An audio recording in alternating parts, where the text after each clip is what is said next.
Bem-vindos e bem-vindas ao primeiro Wellbeing Leadership Cast e na verdade que estou muito feliz de ter o melhor convidado possível, né? nesse primeiro encontro, onde vamos falar de liderança e bem-estar em ação. Assim que é um prazer apresentar aqui Anderson Nielsen, né? Uma das pessoas que eu mais admiro, uma das pessoas mais inteligentes que eu conheço, né? E um dos profissionais de gestão de pessoas, acho que mais incríveis, não só do Brasil, senão da minha experiência em outros países também, de tudo que eu conheço, né? Assim que, Anderson, acho que já nos conhecemos faz mais de 10 anos, né? Que a gente se conhece e agora tivemos a sorte de compartilhar esse programa de liderança e bem-estar também dentro da sua companhia, né, da Stone, e gostaria que se apresentasse um pouquinho, né, e falasse quem é o Anderson, para quem não tem a sorte de te conhecer. Legal, Chuli. Primeiro, obrigado pelo convite, é uma honra estar aqui participando da primeira, né, edição, também é bastante responsabilidade, acho que tem uma relevância bem grande dentro de todo o trabalho que tu tem desempenhado, poder trazer pessoas aqui para trocar um pouquinho sobre esses temas tão relevantes agora relacionados à liderança, a bem-estar, ao impacto que tudo isso tem para as pessoas e para as organizações. A gente, de fato, faz 10 anos, né, que a gente teve o primeiro contato, a gente pode falar um pouquinho sobre isso.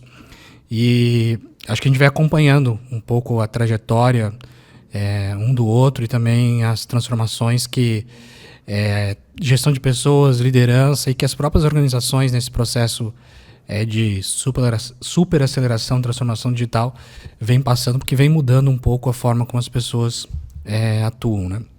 Falando um pouquinho aqui sobre mim, apresentando o Anderson, a minha experiência, eu tenho uma formação como engenheiro de controle e automação pela Universidade Federal de Santa Catarina, aqui em Florianópolis, onde a gente é abençoado por estar nesse momento. E essa é uma formação assim, super interessante, muito diversa, que atua em áreas muito diferentes, né? Desde computação, eletrônica, mecânica, passando também por elementos de administração, economia.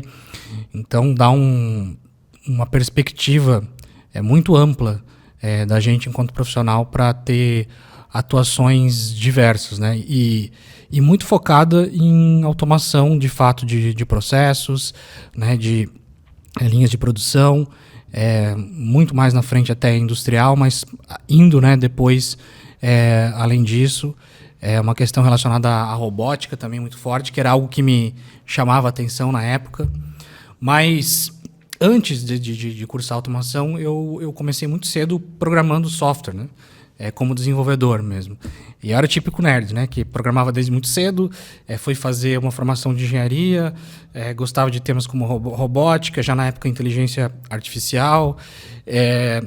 Depois disso, eu comecei a trabalhar em laboratórios de ciência da computação dentro da Universidade Federal e adorava programar. Para mim era um hobby, né? Final de semana, à noite, em vez de festa, balada, eu estava lá codando e estudando.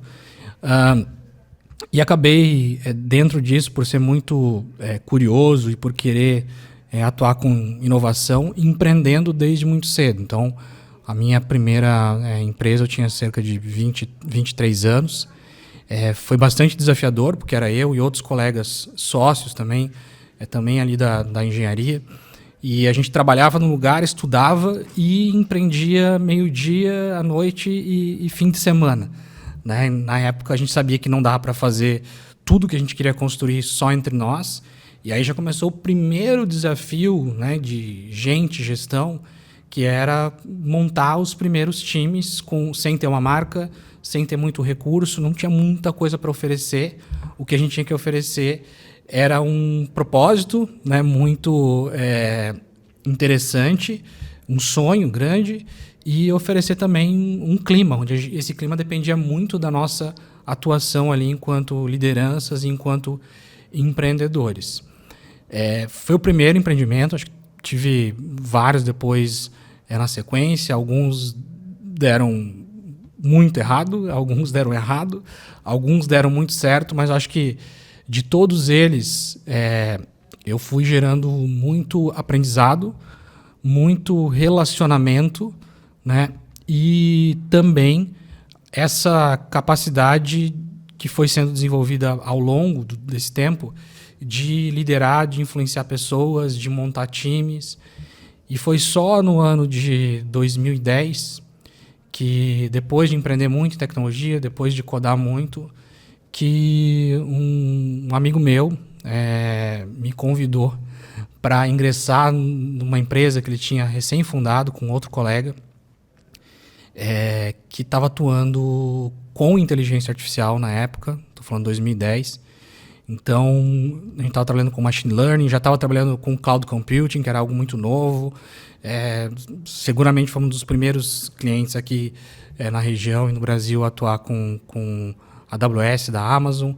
Então, como eu era de tecnologia, isso tudo me chamou a atenção, né? Pô, inteligência artificial, machine learning, cloud computing. Pô, João, eu quero... Estava com vocês dois aí nesse negócio. Vamos lá. Tá, então vem aqui ser meu sócio, mas o meu outro sócio, ele já é o CTO. Então, tu não vem para cá para atuar com tecnologia, você vem para cá para atuar com gestão de pessoas. Eu falei assim, cara, não é minha praia, sabe? O meu negócio é tecnologia, é codar, é empreender. Ele disse para mim, não, tu é o cara para essa área, tu não sabe disso, mas tu vai ver que eu tô certo nessa aposta, né? Enfim, eu entrei, eu formei meu primeiro time de gestão de pessoas, aí sim com profissionais de psicologia, de administração, e aí eu fui aprendendo mais sobre esse tema, entendendo que realmente eu podia ter um desempenho legal também nessa frente de gente e gestão, principalmente em empresas de tecnologia, né? A gente tem um ecossistema aqui em Florianópolis muito forte, né, de inovação, de empreendedorismo tecnológico, e isso também ajuda a gente a ouvir muita coisa, aprender muita coisa com muita gente. Acho que o negócio aqui é muito forte, né, em termos de comunidade. Acho que eu fui me apropriando de tudo isso que estava acontecendo, dos desafios, e aproveitando essa oportunidade para me desenvolver nisso que o João disse que era o meu forte, né? De lá para cá, a gente teve muito sucesso nesse empreendimento. A gente vendeu a Kaord, que era essa empresa na época, para Lynx.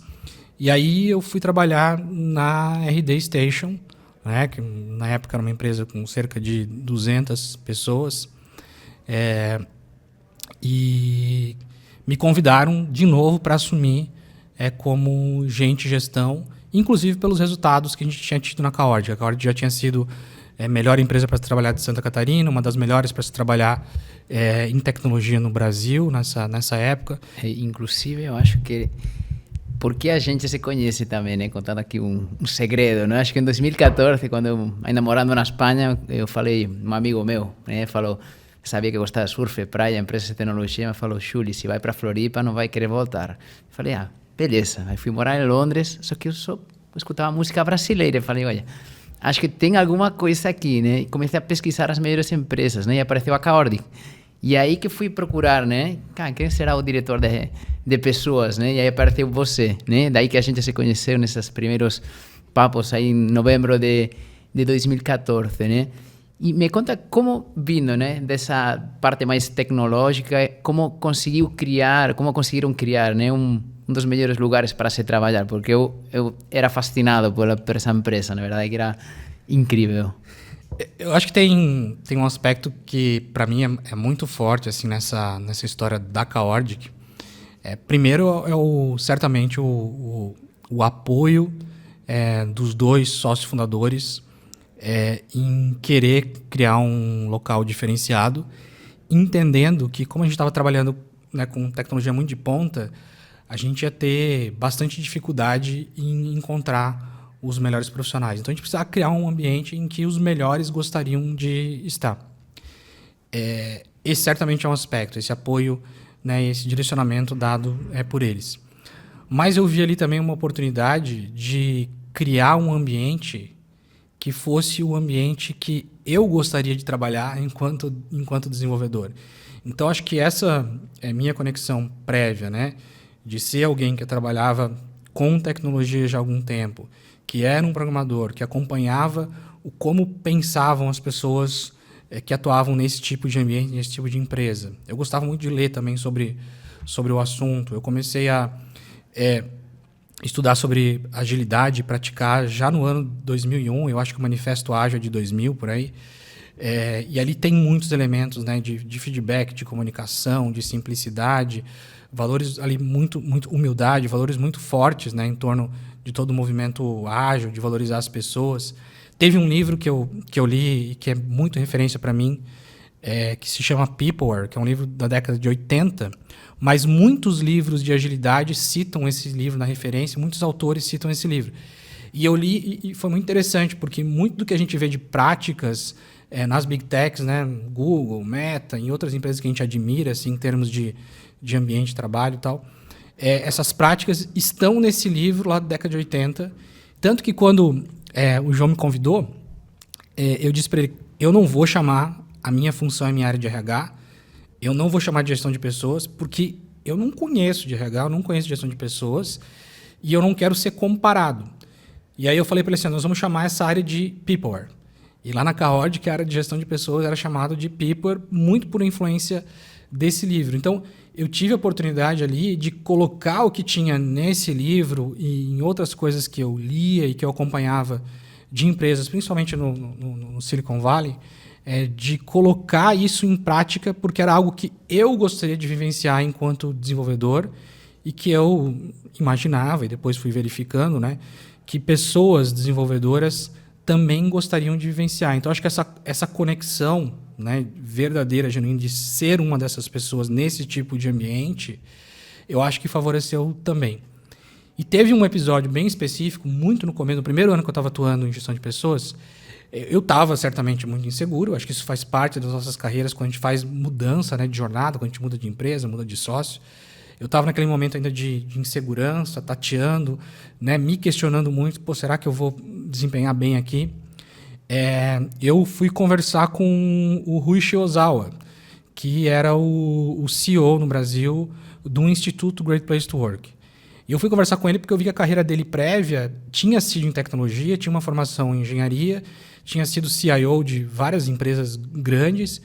E aí eu olhei assim, essa pessoa veio, né, de uma história um pouco parecida comigo e agora está no Great Place to Work, que é uma coisa muito relacionada à gestão, liderança, pessoas. Eu vou conversar com ele. E aí eu conversei com ele e a história dele foi algo que eu admirei também, um cara assim, muito simpático, muito inteligente, muito bom de estar junto. E ele me sugeriu aplicar para o Great Place to Work, mas a Kaord era muito pequena, a gente não tinha muitas práticas, e eu falei, não, vamos aplicar, eu quero conhecer, porque aí o interessante é que eu tinha métricas, né? E eu vindo com essa cabeça mais de engenharia, de desenvolvedor de software, meio dados, eu falei, vou ter métricas para avaliar se eu estou indo bem, se eu não estou, no que eu estou indo bem. Apliquei, pedi para ele para a gente não estar em nenhum tipo de lista, era mais para conhecer o processo. Mas eu peguei, junto com o meu time ali, que eram 2 pessoas na época, peguei os pontos que nós não tínhamos sido avaliados bem e chamei o time, chamei as lideranças também da Kaord e falei assim, a gente vai atuar esse ano para melhorar isso, que a gente não está bem em relação a um benchmark, em relação às referências das empresas que são as melhores para trabalhar. E a gente trabalhou arduamente naquilo. A gente foi a fundo, entendendo as práticas, os processos, conversou com muita gente, fez muito benchmark, leu muita coisa e colocou em prática da forma que dava. E assim, dava para fazer pouco com o recurso que a gente tinha naquela época. Mas da forma que dava, a gente foi muito fundo em colocar em prática, né? Teve muita energia colocada ali. E nisso de colocar em prática, a gente decidiu, no final daquele ano, vamos aplicar de novo o processo no ano que vem e dessa vez vamos aceitar aparecer numa lista ali para saber onde a gente está e poder depois evoluir. Não era pelo prêmio, não era pelo reconhecimento, mas era para poder mensurar qual era a nossa posição. E, surpreendentemente, a Kaord, que naquele ano foi escolhida como a melhor empresa para se trabalhar em Santa Catarina e uma das melhores empresas para se trabalhar em tecnologia no Brasil, né? Então, ali eu entendi um pouco primeiro, que eu tinha potencial de atuar nessa área e funcionar, e que atuar, né, com dados, usando um pouco do que era o meu modelo mental, iria me ajudar a desempenhar bem nesse tipo de ambiente. Eu acho que dali para frente eu fui ganhando mais confiança sobre a minha atuação em gestão de pessoas, fui ganhando mais confiança sobre uma forma de atuar muito orientado a dados. E aí eu fui aprendendo, inclusive, a partir dessas primeiras pesquisas, a relevância das lideranças na criação de um bom ambiente para se trabalhar. A relevância das lideranças na criação de um ambiente onde as pessoas se sintam seguras, se sintam valorizadas e coloquem o seu potencial, né, cada um dentro daquilo que faz melhor, em prol de uma missão que todo mundo entende que é a sua missão no coletivo, né, de um propósito, trabalhando dentro de um conjunto de valores. A liderança tem uma influência muito grande em criar esse tipo de ambiente, em dar esse tipo de direcionamento, em chamar as pessoas, né, de novo ali pro centro. Então, eu acho que esse episódio específico com o Rui, com o Great Place to Work, foram coisas que foram, aos poucos, moldando, né, o profissional que eu venho me tornando aí nessa função aí ao longo do tempo. Muito legal. Inclusive, tipo, depois a gente seguiu, né, mantendo contato em 2014, tomando sempre cafés, né, já em outras etapas, né, estando no Mercado Livre, você já na RD. E eu lembro que quando todo mundo começava a falar, o People Analytics vai ser uma tendência, não sei o quê, você já estava aplicando, né, fazia um tempo, né?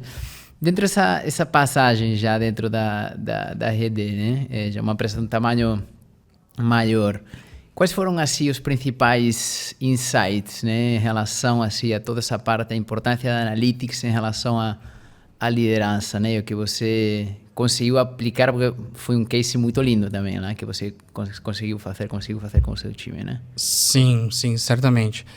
Assim, eu acho que tem um primeiro insight que para mim é muito importante, é que dentre os valores da RD, a RD foi fundada em 2010, se não me engano. Em 2014 eles publicaram o primeiro código de valores, e dentre os valores da RD, um deles era ser data-driven, né?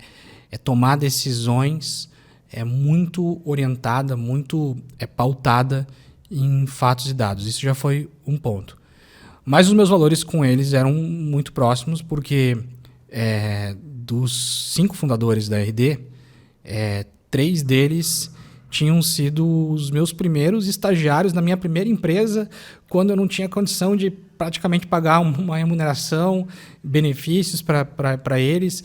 A gente tinha aprendido muito junto, e quando eles me convidaram, junto com o Eric, que era o CEO, que também já tinha sido sócio comigo em outra empresa, eles me convidaram para atuar ali com gestão de pessoas. Eles falaram assim: a gente quer que você venha aqui com essa cabeça, com aquilo que você estava fazendo conosco lá atrás, quando ainda era um líder de tecnologia, e aqui a gente tem uma oportunidade de fazer o que você tem feito na Kaordic, que tem sido reconhecida aqui, né, nesse ambiente, nesse ecossistema de Floripa.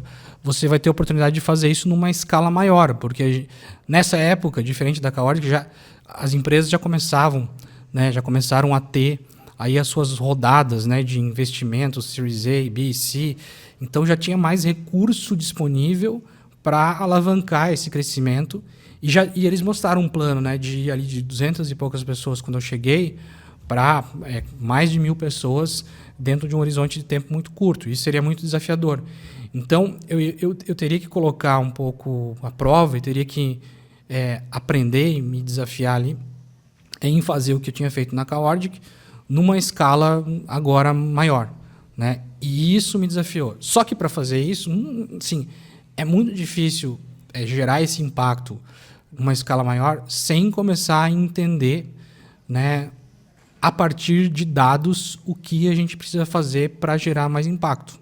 Fica muito difícil você estar num ambiente maior desse e ter uma conversa individualizada com todas as pessoas. Então você precisa coletar essa informação, você precisa observar, né, através de uma série de informações que você tem disponível no ambiente, de pesquisas, né, como essas coisas se correlacionam e poder, dentro desse contexto maior, mais complexo, fazer as melhores escolhas possíveis. Porque a gente sempre tem muita coisa para fazer, a gente sempre, quando faz uma lista do que tem para fazer, parece que tudo é importante, mas com uma habilidade que precisa ser desenvolvida é escolher o que é mais importante dentro de muitas coisas que são importantes, né? E aí escolher com consciência de que tem uma limitação de tempo, de energia, de recurso financeiro. E essa análise de dados te ajuda a fazer melhor essas escolhas, né? Às vezes parece que tem que fazer tudo, que a grama do vizinho é mais verde, que tem uma tendência que tem que ser seguida. Mas espera aí, assim, qual é o problema de fato que eu tenho que resolver? Quais são as oportunidades que existem? Por que são problemas e oportunidades? Qual é o impacto que eu vou gerar? Qual a relevância? O que é menor nisso aqui? E aí você escolhe, avança e tem, inclusive, a capacidade, depois, de verificar também através dos dados se está existindo um avanço, né? Se esse avanço está sendo significativo, se vale a pena botar ainda mais força nessa iniciativa, ou se você tem que, eventualmente, partir para uma outra, ou fazer algum ajuste. E isso vai gerando uma forma, né, de trabalhar que ela te permite fazer melhores escolhas, que ela te permite ter menos ansiedade, porque você sabe de onde está partindo, por que fez aquelas escolhas, onde vai chegar, que te permite, inclusive, celebrar mais junto com o time, porque começam a ter evidências irrefutáveis, né, dos resultados. Então, eu acho que o caminho ali para essa atuação em dados na RD vem, então, dos valores, vem da relação, da confiança que eu tinha com essas pessoas, vem de uma necessidade dentro desse contexto.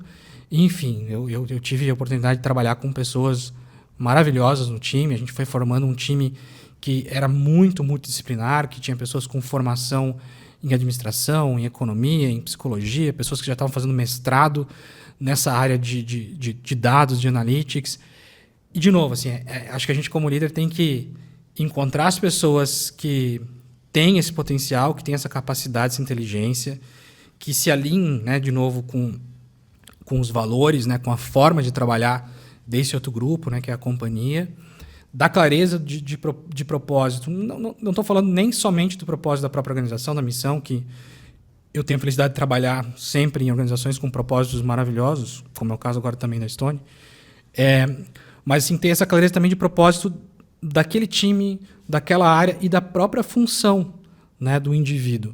Então, como liderança, facilitar isso, montar isso, e com essa equipe a gente conseguiu fazer coisas realmente muito, muito, muito legais e levar a RD a ser a melhor empresa para se trabalhar de Santa Catarina por muitos anos, está entre as 10 melhores de tecnologia por muitos anos, né, em ser a melhor empresa para mulheres trabalhar no Brasil de todos os segmentos, a melhor empresa para pessoas, né, de grupos étnico-raciais, pessoas pretas trabalhar do Brasil, né, de vários segmentos.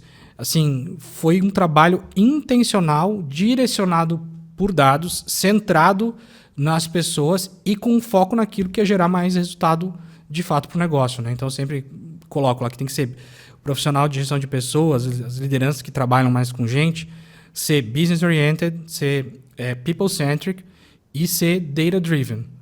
Eu tento carregar isso por onde eu vou. E eu acho que isso tudo fez com que, ali na RD, a gente tivesse muitos experimentos, muita validação de hipóteses que nos permitiram chegar em lugares muito legais. E, enfim, a empresa tem um baita sucesso, passou por uma aquisição depois pela TOTUS, dentre as mais relevantes já feitas por empresas de tecnologia na América Latina. Então, certamente, parte disso se deve ao time muito forte que foi criado, não só nos indivíduos, mas na forma que essas pessoas trabalhavam em conjunto. Muito, muito bacana, né?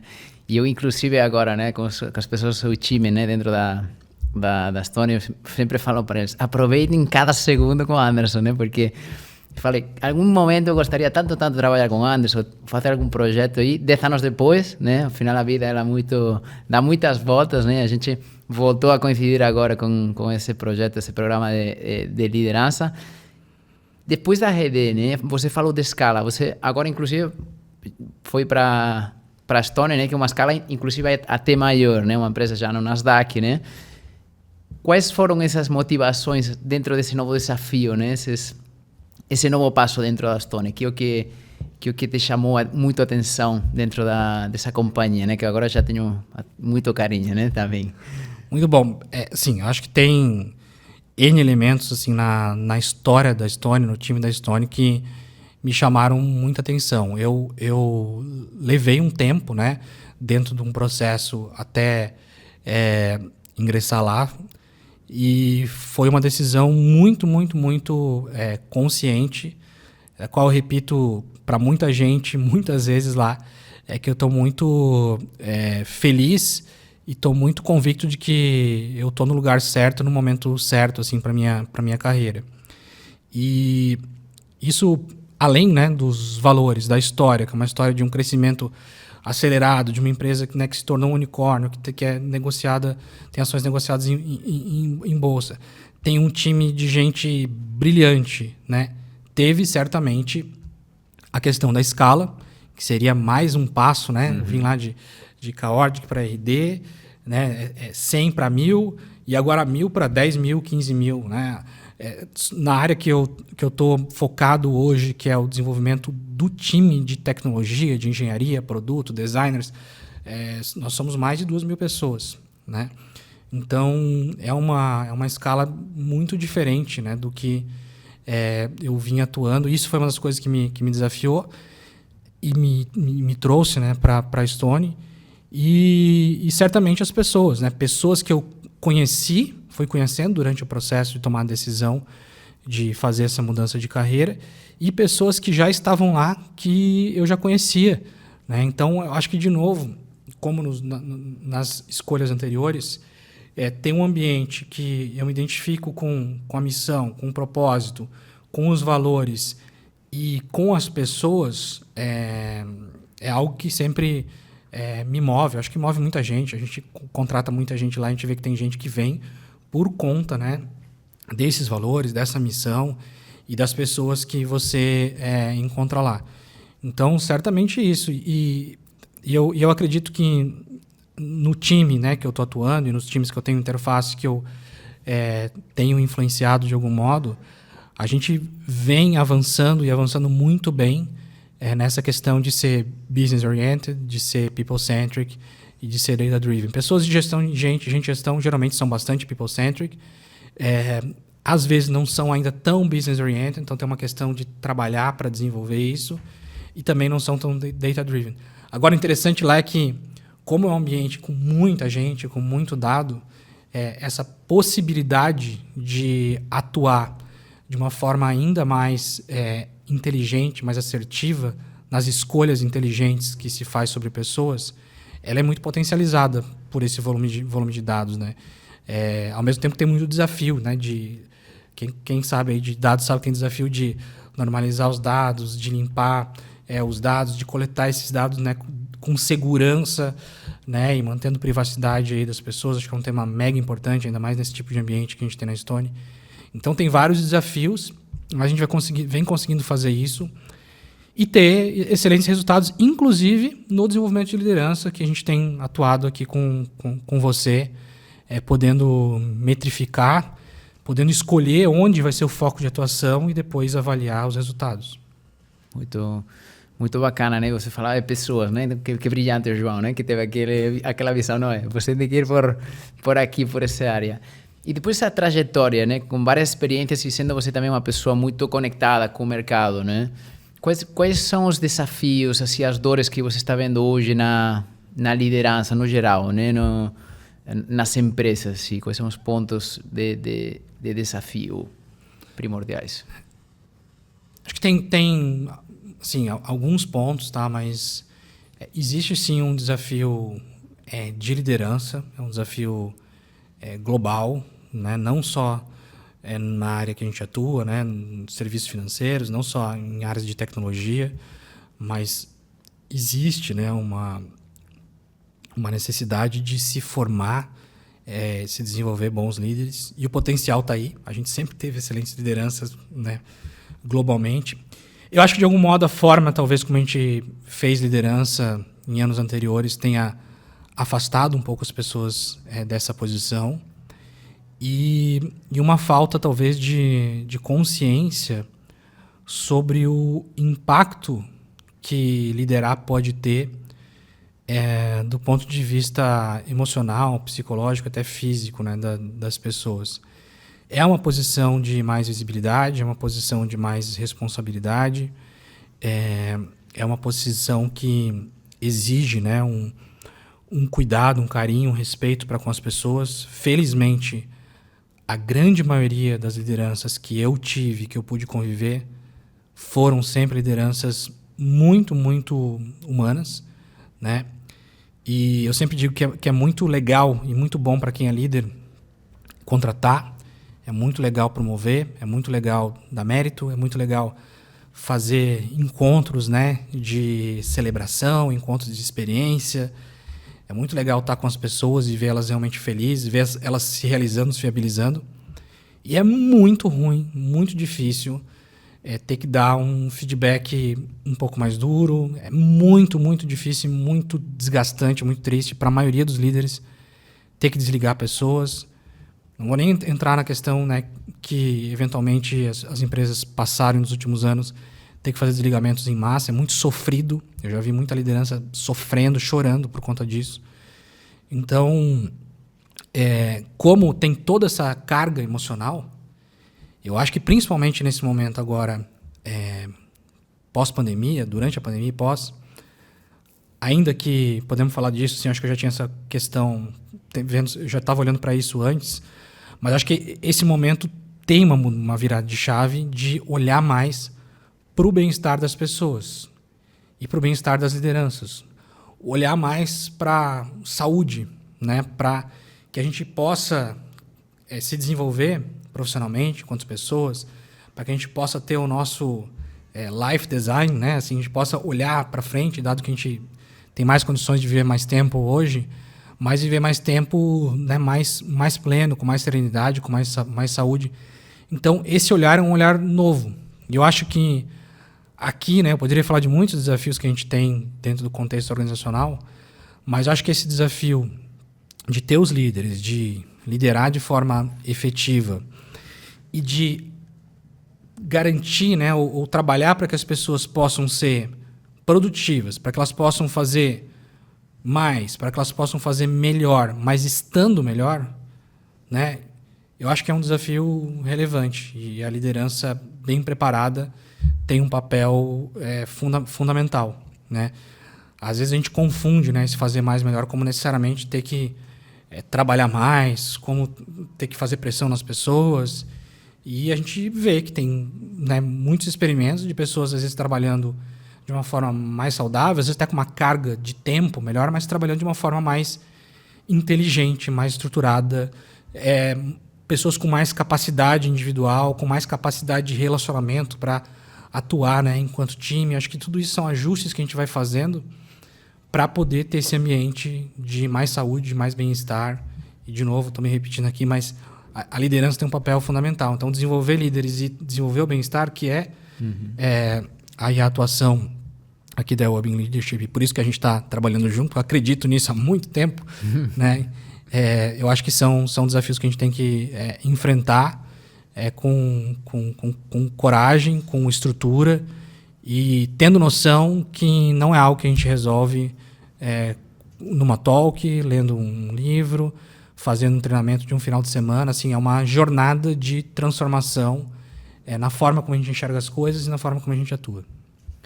Muito legal essa visão aí, né? E pensando um pouquinho nessa conexão aí de liderança e de bem-estar, né? Eu acho que algumas fortalezas que eu mais admiro no Anderson, acho que tua capacidade de conseguir chegar lá no futuro e trazer isso para o presente de uma forma muito fácil, né? E combinado isso com muito pragmatismo, né? Do sentido de vamos fazer o básico muito bem feito para gerar transformação também, né? Pensando assim em ações, assim, dicas para lideranças, né? Até pensando em lideranças também mais senior, né? Quais seriam as dicas para conseguir liderar melhor também e ao mesmo tempo conseguir esse bem-estar das pessoas? Legal. É difícil, né? É responsabilidade dar dicas. Eu vou trazer aqui alguns elementos que, na experiência que eu venho tendo, vão ficando cada vez mais fortes, tá? Acho que já é de muito tempo conhecido que segurança psicológica é algo que coloca as pessoas em um lugar de mais saúde, mais bem-estar dentro de uma organização e que potencializa elas a realizarem aquilo que elas têm mais capacidade. Essa segurança psicológica ela é construída, né, a partir de vários elementos, tem muito material sobre isso, mas um elemento que é sempre citado e que eu tenho vivenciado é o elemento da geração de confiança. E os líderes podem trabalhar muito fortemente essa geração de confiança entre os times e a segurança psicológica, tanto desenvolvendo as pessoas, acho que pessoas que têm mais ferramental, mais conhecimento para fazer aquilo que precisam fazer, elas tendem a desempenhar com mais segurança. Se eu trabalho numa equipe e eu sei que as pessoas são as pessoas certas no lugar certo e que elas estão capacitadas para fazer o que precisa ser feito, eu tenho mais confiança nos meus pares. Eu acredito que eu estou colocando os desafios nas mãos corretas. E se eu confio mais em você, você sente mais seguro para desempenhar, para colocar as tuas opiniões, né, para se posicionar, para contribuir com aquilo que você é melhor. Então, a liderança tem um papel fundamental em colocar as pessoas certas no lugar certo, em desenvolver nessas pessoas aquilo que elas têm de melhor. E faz muito tempo que eu acredito, né, nisso, de olhar muito mais para o que as pessoas têm de bom do que para o que elas têm de ruim. Tem uma anedota que eu acho muito válida, que a gente, quando contrata alguém, a gente entrevista, a gente procura o perfil no LinkedIn, lê currículo, fala com um monte de gente para entender no que aquela pessoa é boa. E internamente a gente fala assim, temos que trazer essa pessoa porque ela é boa nisso, fez isso, tem essa capacidade. E parece que a gente vira a chave 2 meses depois da pessoa estar ali, porque aí começa o processo de feedback, de devolutiva, de avaliação de desempenho, que ele, em geral, ele é pautado naquilo que a pessoa não tem de bom. E a gente começa a direcionar a pessoa para ela começar a atuar naquilo que ela não faz bem. Ou a gente não coloca junto dessa pessoa pessoas que são complementares, que são muito boas naquilo que essa outra pessoa não é boa, para que elas se somem, né? E se admirem e confiem umas nas outras. Então, eu realmente acredito há muito tempo, e tento colocar isso em prática há muito tempo, mais de 20 anos, né, em olhar para o que cada um tem de melhor e alavancar isso. Eu acho que esse é um papel da liderança. Então, colocar as pessoas certas no lugar certo, desenvolver essas pessoas, trabalhar para que as pessoas confiem, né, de fato, umas nas outras. E tem um outro elemento que é dar para essas pessoas uma clareza de objetivo, fazer alinhamento de expectativa como uma disciplina recorrente na atuação do líder para com o time que ele lidera. Então, nesse processo, né, sempre colocar para as pessoas o que é esperado de você nesse trimestre, dependendo do nível de maturidade nessa semana, né, onde a gente quer chegar no final desse semestre, no final desse ano, onde a gente quer chegar daqui a 3, 4, 5 anos. Trazer essa clareza, fazer esses combinados, também ajuda nesse desenvolvimento de segurança, no estabelecimento dessa relação de confiança.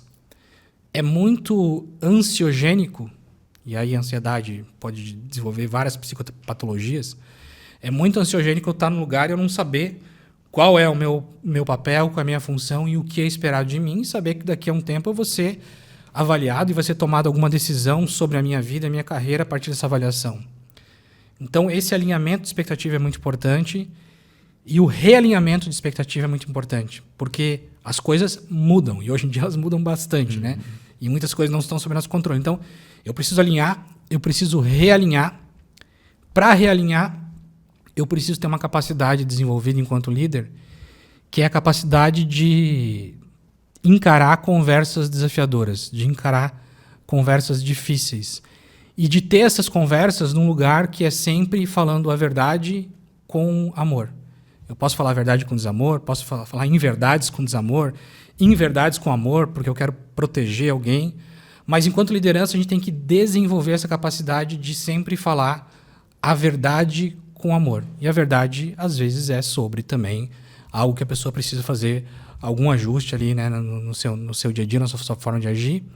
Mas também falar a verdade com amor quando eu tenho que reconhecer as pessoas, quando eu tenho que, né, dizer que ela está indo bem. Tem muito líder que tem receio de fazer isso porque acha que as pessoas vão, como se diz, se jogar nas cordas, vão ficar folgadas. Eu não vejo isso. Acho que os melhores profissionais que eu conheço, eles se motivam muito quando eles são reconhecidos em suas fortalezas, né? Eu digo para você, Shuli, aqui, isso é o que eu esperava de você, você fez isso brilhantemente, vamos para o time, eu quero que você apresente, eu vou dizer, você sente, pô, eu estou gerando impacto, eu quero botar ainda mais da minha energia, ainda mais da minha capacidade para gerar ainda mais impacto e para fazer mais disso. A grande maioria das pessoas se energiza com isso e quer fazer mais porque quer ser mais reconhecida, porque quer celebrar mais essas vitórias. E tem líder que acha que se elogiar, a pessoa vai se dar por satisfeita. Assim, os bons profissionais que eu tive a oportunidade de trabalhar não são assim, tá? Então, eu dei muitas dicas aqui, mas ter clareza, né, de propósito, clareza de objetivos, alinhamento de expectativa, realinhamento, ter essas conversas desafiadoras, falar a verdade com amor, ter as pessoas certas no lugar certo, desempenhando o seu melhor, podendo colocar o seu potencial ali a favor de uma missão. Eu acho que são dicas super valiosas e isso vai gerando esse ambiente mais saudável, vai gerando esse ambiente onde as pessoas são mais seguras para fazer o que elas têm de melhor ali em prol de uma missão coletiva, seja numa empresa privada, seja numa empresa pública, seja numa ONG, seja numa tarefa, seja numa religião, né? Acho que tem várias coisas aí que dá para ter paralelos, mas dá para aplicar exatamente as mesmas coisas. Muito bacana, acho que estava lembrando aqui, né? Foram vários dos pontos, né? Quando a gente fez agora esse programa para essas lideranças do middle management, fazendo briefing, né? De alguns pontos, né? Você falou essa habilidade de feedback, de olhar mais para as fortalezas das pessoas, de gestão da mudança, né? E a gente conseguiu medir isso antes e depois do programa, assim, que o que você enxergou, né? E, mas achei muito interessante, né? Esse pensar em desenvolvimento de liderança também em estruturas tão grandes como o middle management, né? Que são já muitas vezes líderes de líderes, né? Como foi essa experiência para você como head da área, né? De gente, né? Ver esse projeto e como você enxerga essa importância de trabalhar isso também com essas pessoas do middle management? Perfeito. Hoje em dia tem, inclusive, bastante estudo, material, já livros publicados sobre a relevância, né, o impacto do middle management no avanço, né, das organizações. E acho que isso se dá por alguns motivos, né? A camada de liderança que está ali direcionando a organização, que está pensando na estratégia, que está lidando com até às vezes desafios mais externos, precisa ter tempo e espaço para lidar com essa complexidade. E se essa liderança não tem esse middle management, né, que geralmente são gerentes ali, desdobrando essa estratégia para planejamentos mais táticos, ela acaba sendo absorvida no seu dia a dia por questões táticas e operacionais e não desempenha tão bem o que poderia desempenhar em termos de construir o futuro, em termos de dar o desenvolvimento, enquanto ser até uma viabilizadora, né, de diversos recursos para que as pessoas aí dos times possam ter o melhor desempenho. Quando essa camada intermediária tem consciência do seu papel e tendo consciência também é instrumentada, né, com técnica, com método, com também desenvolvimento de inteligência emocional para estar nesse lugar, quando ela está devidamente preparada, né, em diversos aspectos aqui para desempenhar, ela começa, além de liberar esse espaço para esse líder ser o melhor líder para ela também acaba, de algum modo, desempenhando melhor esse papel de liderança lateralmente, né, e influenciando outros líderes, fazendo coordenação, porque a gente, em geral, numa organização, tem uma função específica, mas para entregar um resultado a gente depende de inúmeras outras funções, né? Eu dependo de uma interação com a área de pessoas, com a área administrativa e financeira, com uma área de design, com uma área de vendas, uma área de atendimento. Então, assim, as áreas têm muita interface.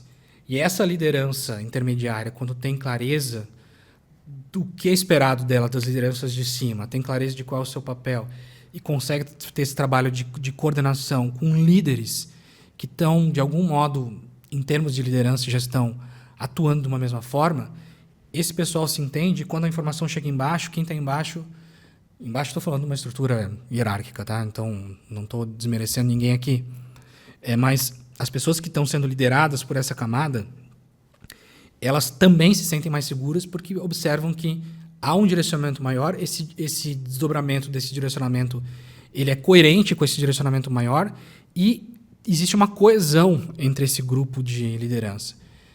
E certamente é sobre isso que a gente está trabalhando. Então não é sobre o desenvolvimento de lideranças individualmente, a pessoa individualmente sendo o melhor líder. A gente está trabalhando nesse momento o desenvolvimento de um time de liderança, de uma estrutura de liderança, de um modelo de liderança, de uma escola de liderança.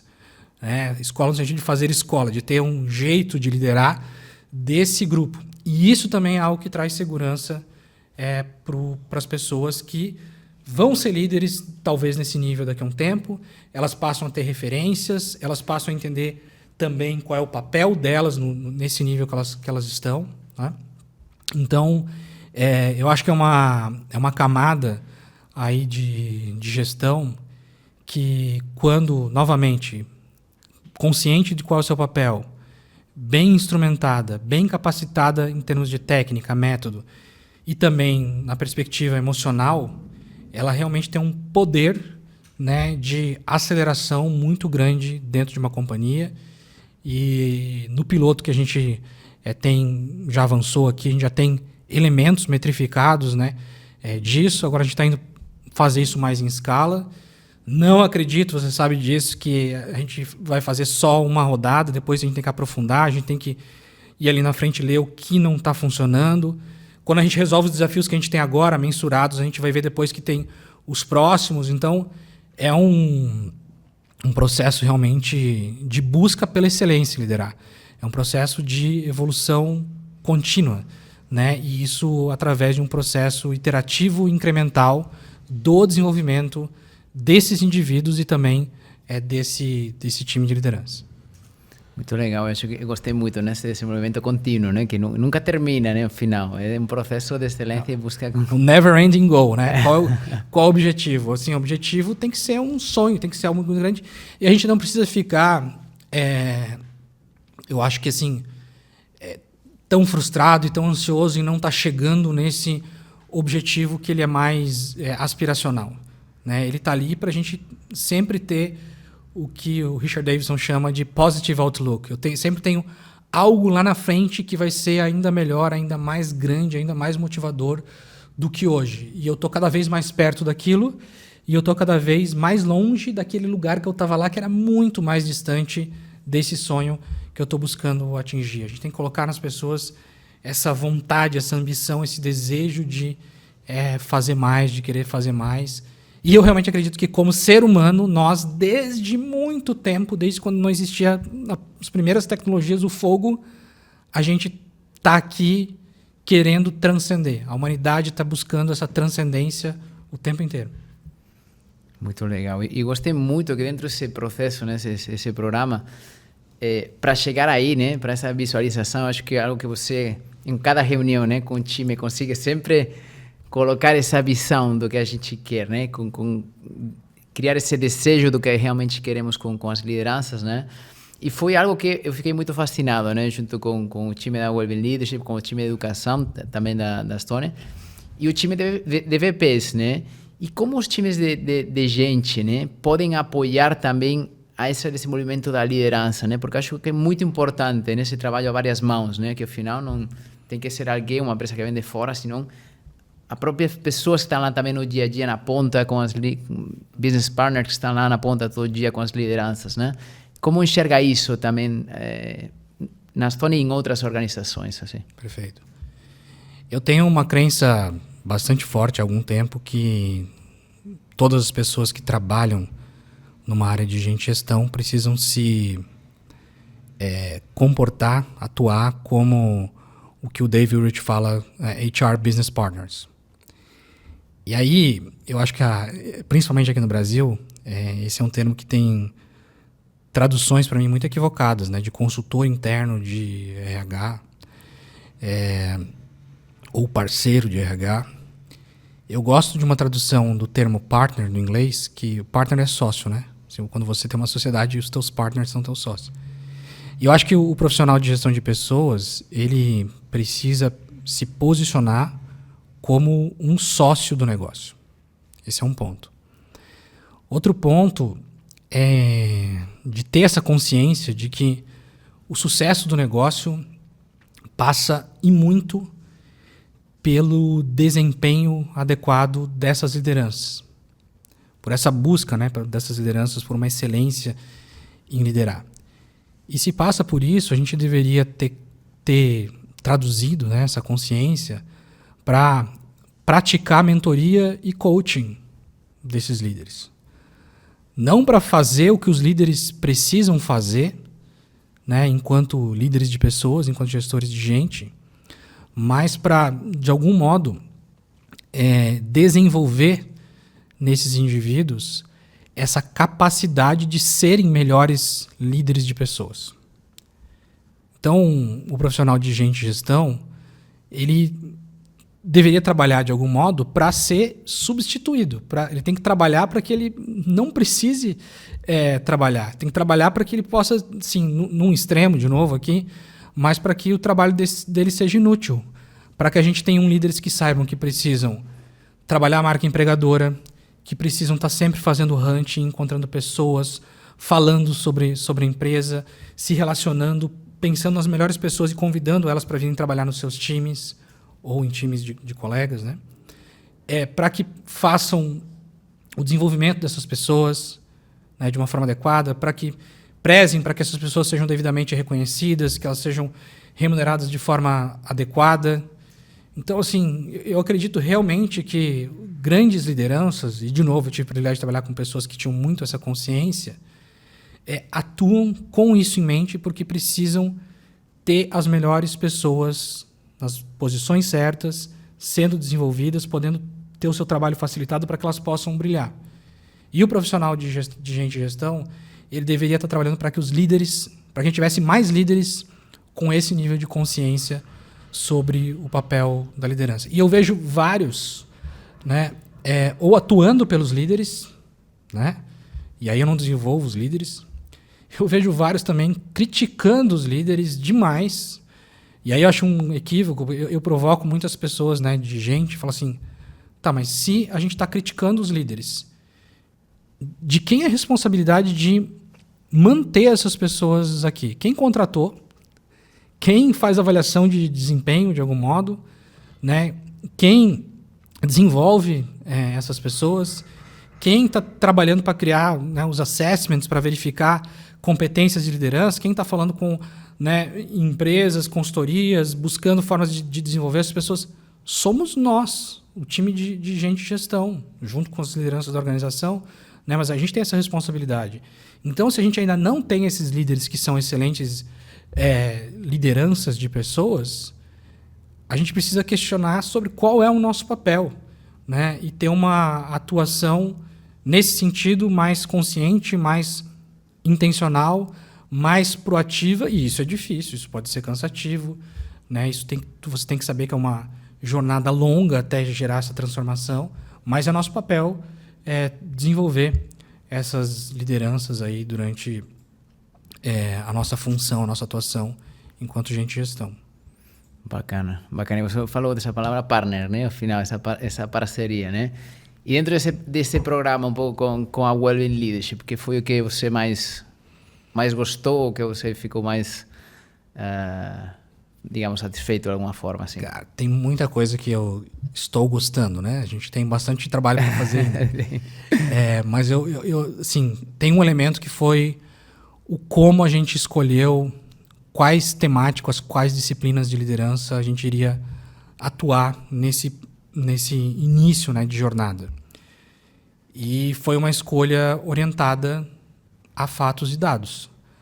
A gente conseguiu, com o time de People Analytics da Stone, com o time de educação, com o time de HRBPs aqui da área de tecnologia, a gente conseguiu, olhando uma série de pesquisas, uma série de dados, entender quais eram os pontos que mais fariam diferença dentro da experiência que as pessoas vêm tendo na sua jornada profissional. Então, é pegar pesquisa de pulso, é pegar avaliação de Employee NPS, é pegar avaliação de liderança, é pegar entrevista de desligamento, né? É entender perfil demográfico das pessoas, das lideranças, e aí fazer a escolha de quais são os pontos que a gente ia atuar. Porque é muito comum a gente pegar programas de liderança que já vêm empacotados, porque tem muita disciplina de liderança, e aí querer jogar um monte de material, um monte de conhecimento para os líderes. Eu acho isso um gasto de tempo, de energia muito grande, porque às vezes tem N questões que precisam ser trabalhadas, mas tem umas que tem que ser mais trabalhadas antes e com mais ênfase, né? Tem que fazer escolhas.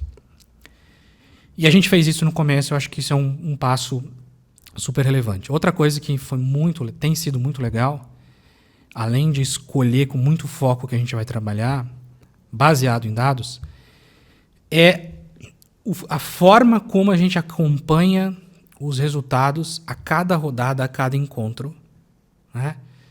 E como a gente olha, inclusive, para os dados das avaliações de reação, porque a gente olha como esses líderes estão colocando o que eles estão vendo ali no encontro em prática. A gente olha de forma muito criteriosa para o que está funcionando e o que não está funcionando e prepara o próximo encontro em cima disso.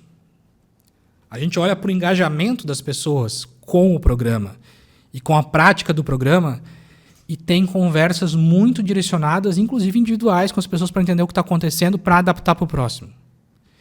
E eu acho que isso a gente foi num ciclo iterativo, né, dentro dessas primeiras turmas, de conseguindo algo que, em geral, em programas de educação não é comum, porque eu já ouço isso há muito tempo, né, trabalhando na área. Porque a gente chama a gente, depois vai caindo a adesão, o engajamento, e lá no final tem bem menos pessoas do que tinha no começo. A gente viu essa curva tendendo a acontecer, mas a gente não se deu por vencido, a gente não usou como justificativa o que a gente conhece, né? Inclusive de estudos. E falei, como é que a gente faz diferente? Como é que a gente pensa diferente, inova aqui e reengaja? A gente reengajou a grande maioria e engajou eles nos eventos ali que a gente tem com todo mundo junto, engajou as pessoas nos workshops, engajou as pessoas nas trocas, né, entre pares. Eu acho que outra característica muito legal do que a gente está fazendo é ser peer-to-peer learning, porque as pessoas tendem a aprender mais com os pares do que com lideranças, do que com gurus. Os gurus são bons influenciadores, as lideranças podem ser bons ou maus exemplos, mas quando eu estou com um desafio e vejo que uma pessoa que está no mesmo nível que eu, ela consegue, eu me pergunto, mas por que ela consegue e eu não consigo? Porque o meu líder conseguir parece que ele é uma pessoa iluminada, abençoada, tem 5, 10, 15 anos mais de experiência. E aí um dia eu vou chegar lá, um dia eu também vou conseguir, mas agora não. Mas quando eu vejo que o meu par consegue, eu vou querer entender por que ele consegue. E quando eu estabeleço o que a gente tem estabelecido nesse programa, que é essa conexão de time, de liderança, eles vão se abrindo. Então, os que estão desempenhando melhor, colocam para os outros o que vem fazendo. Os que estão com dificuldade abrem de forma vulnerável as suas dificuldades. Esses que já estão com mais experiência dão sugestões. E aí vem esse pensamento, se essa pessoa pode, eu também posso. E a gente vai avançando. Então, tem essa questão de a gente estar com esse time, né, de educação, com o time dos BPs, com o time da Wellbeing Leadership, todo mundo trabalhando junto, assim, arduamente para fazer esses ajustes, para engajar as pessoas, para adaptar. Tem essa questão que eu também gosto muito, que é do peer-to-peer learning. Tem essa questão dos dados, de fazer as escolhas, de fazer os ajustes a partir de dados. E tem um último elemento que eu gosto muito, que a gente está conseguindo vincular o que a gente traz de conhecimento, traz de ferramental, de prática, de instrumentação, para desafios práticos que essas lideranças têm nesse momento, talvez na semana seguinte, talvez daqui a algumas semanas. Então, elas estão vendo isso e falando assim, pô, eu estou fazendo isso, estou nesse desafio agora. Daqui a 1 ou 2 semanas eu preciso encarar esse desafio e agora eu estou mais instrumentado. Porque isso faz com que não seja algo que às vezes fica muito distante em várias outras formações, que é um conhecimento que eu tenho e tal, mas que eu não sei exatamente quando que eu vou utilizar, às vezes tem que forçar a barra para utilizar. Não, está ali na tua frente que, nesse momento, no desempenho da tua liderança, você precisa colocar isso em prática. E agora você tem um time de liderança que você pode contar, você tem uma estrutura de suporte de liderança que você pode contar com o time da organização, com o time da Wellbeing Leadership, e você tem ali os instrumentos, o ferramental para fazer, e o preparo emocional, que eu acho que a gente também tem feito ali muito bem, né, com essas lideranças, de prepará-los aí emocionalmente para lidar com esses desafios. Bacana, muito bom. Na verdade que uma honra para mim, para meu time, para todo mundo, né? Poder compartilhar tudo isso, né? E vendo já para o futuro, né? Também essa capacidade tão grande que você tem de conectar esse futuro, pensando um pouquinho nessa parte de eficiência, né, organizacional, de toda essa chegada dessas ferramentas novas, né, de inteligência artificial, de como está vindo tudo isso, como você conecta tudo isso junto com liderança e com bem-estar? Como se conecta essa procura pela eficiência e essa aparição dessa ferramenta, né, tão poderosa, né, como é a inteligência artificial? Legal. Me veio à cabeça aqui um termo que tem sido mais utilizado até na área de desenvolvimento de software, que é toil, né, em inglês, que vem de o trabalho árduo, né, aquele trabalho que você sai desgastado, que muitas vezes é um trabalho que você nem deveria estar fazendo necessariamente. É aquele trabalho que gera trabalho, mas que não gera necessariamente impacto e resultado. E eu penso que as pessoas estarem devidamente capacitadas para fazer o que precisa ser feito, elas estarem instrumentadas com modelos, templates, playbooks, que facilitam com que elas possam desempenhar o seu papel de uma forma mais fluida, mais fácil, que elas tenham clareza de objetivos, clareza de papel, né, que a gente tem discutido muito aqui. Isso tudo ajuda, né, na redução desse trabalho que não gera impacto, que não gera resultado, que gera mais atrito, que torna tudo menos eficiente. E tem algo chegando, não é novo, né? Acho que eu estudei inteligência artificial em 1999, se não me engano, na universidade. E processos de automação a gente já vem fazendo há muito tempo na indústria. Mas, principalmente, para quem trabalha com conhecimento, para quem trabalha em atividades administrativas, quem trabalha com criação, quem trabalha com estratégia,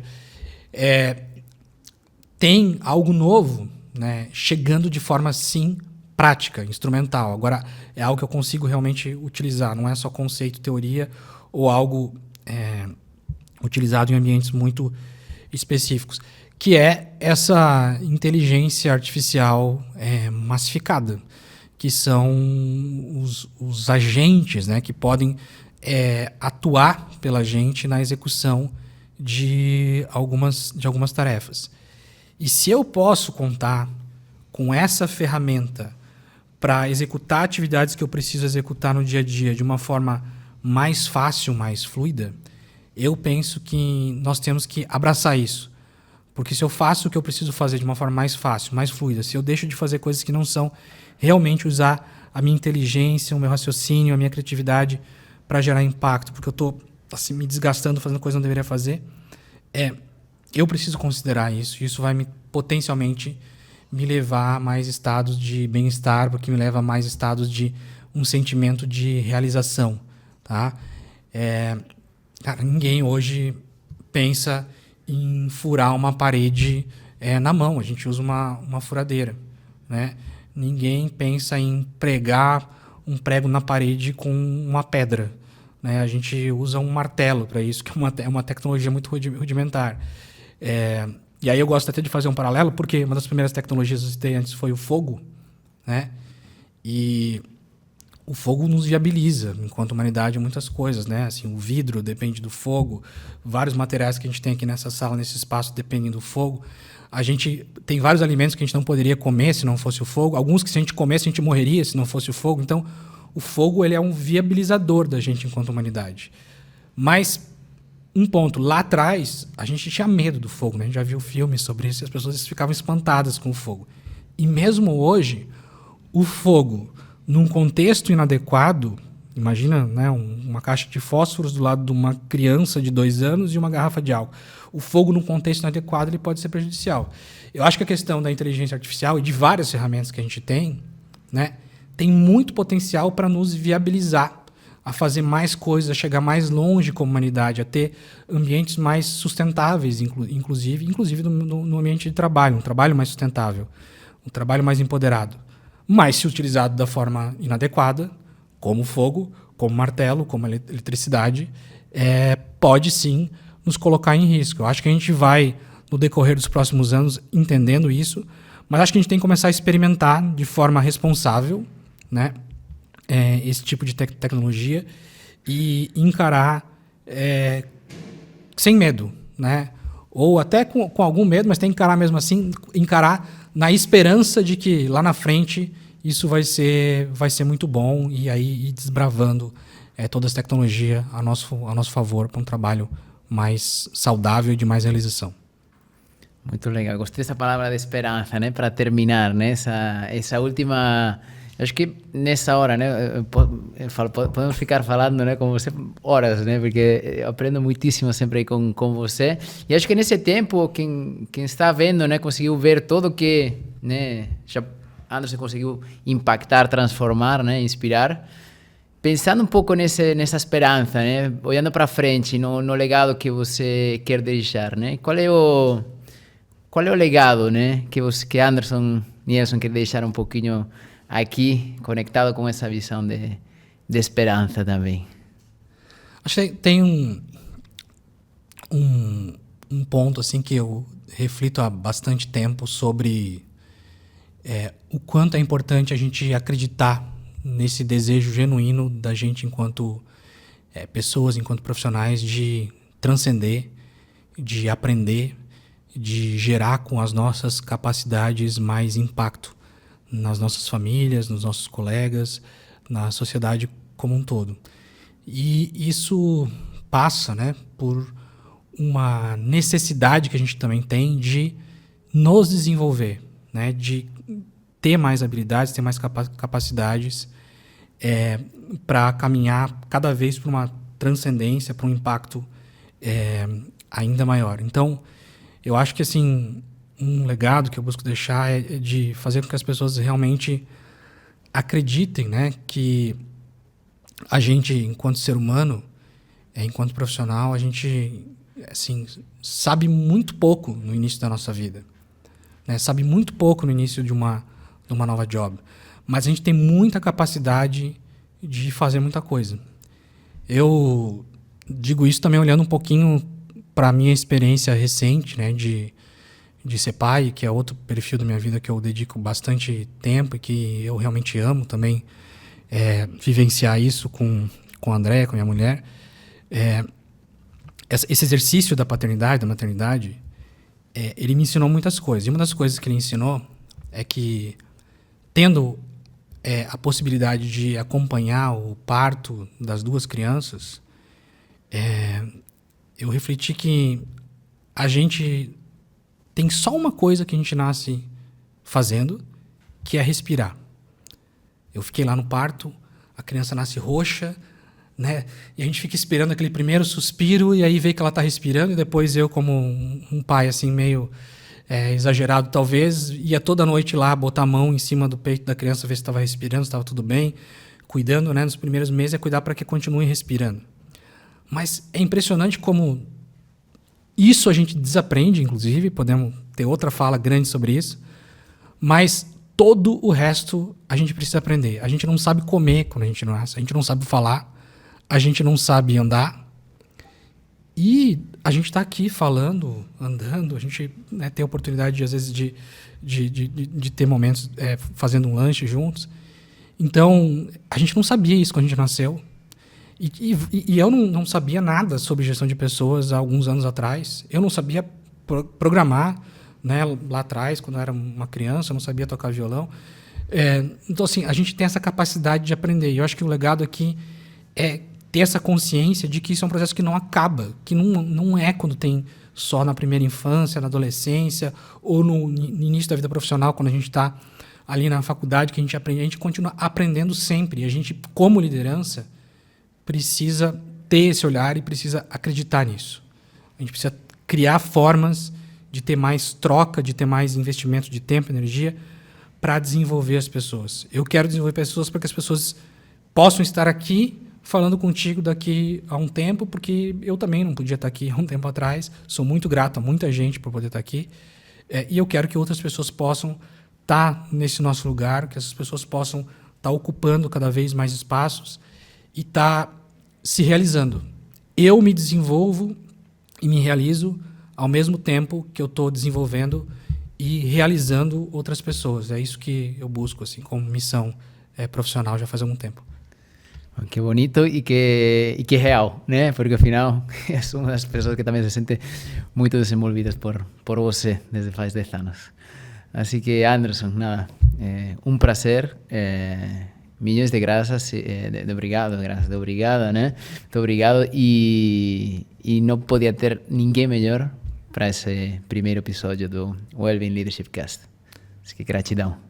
Gratidão, obrigado. Valeu. Valeu.